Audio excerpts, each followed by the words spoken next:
You also sent me an image that you thought was a good image of commodification of tourism in Barcelona.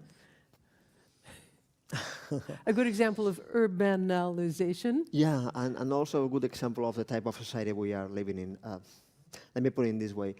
We are a society used to consume the final end of processes, the result of processes, without even ask yourselves about the process, giving place to that result.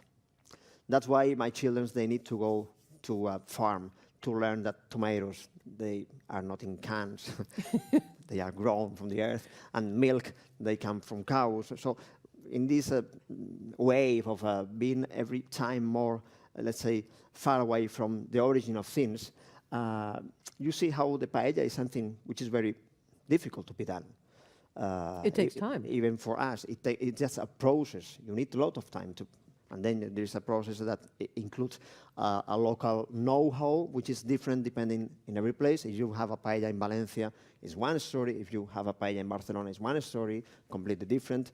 So everything is just synthesized and replicated and offered in this specific format. So if you go to Barcelona, once you leave the city, you find this in the airport, this this instant paella that they even give you the the pan as well. It's €25, and then apparently when you go home to Amsterdam, maybe you can just prepare the paella in 20 minutes.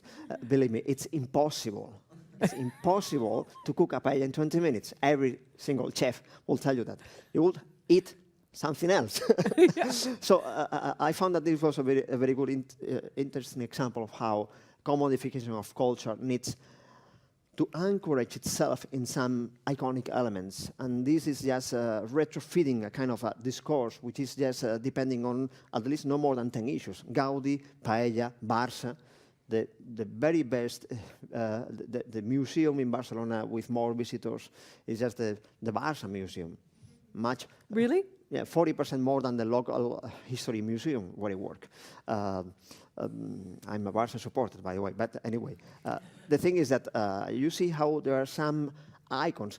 So the question is, which are the icons that you would choose, or let's say global tourism would choose to compose this image?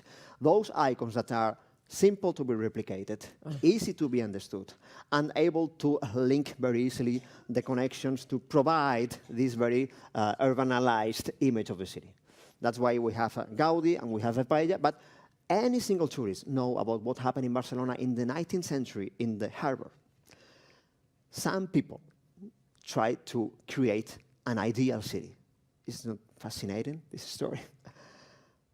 They were following Etienne Cabet, one of these French philosophers. He wrote this book, New Icaria. So he was imagining a new ideal society. So some crazy industrial workers, they tried to do that in Poblenou. So they tried to build an alternative city. I always have thought that this would be a fascinating story to explain to tourists, but this is too difficult to be put in a picture like that.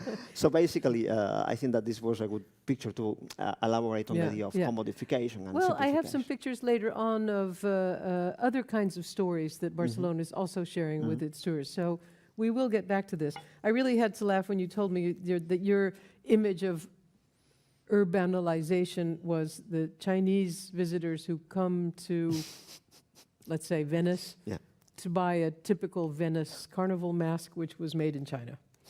Well.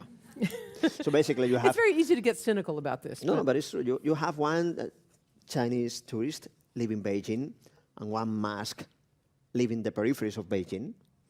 Then they meet in Venice and then they come together and they come home again together.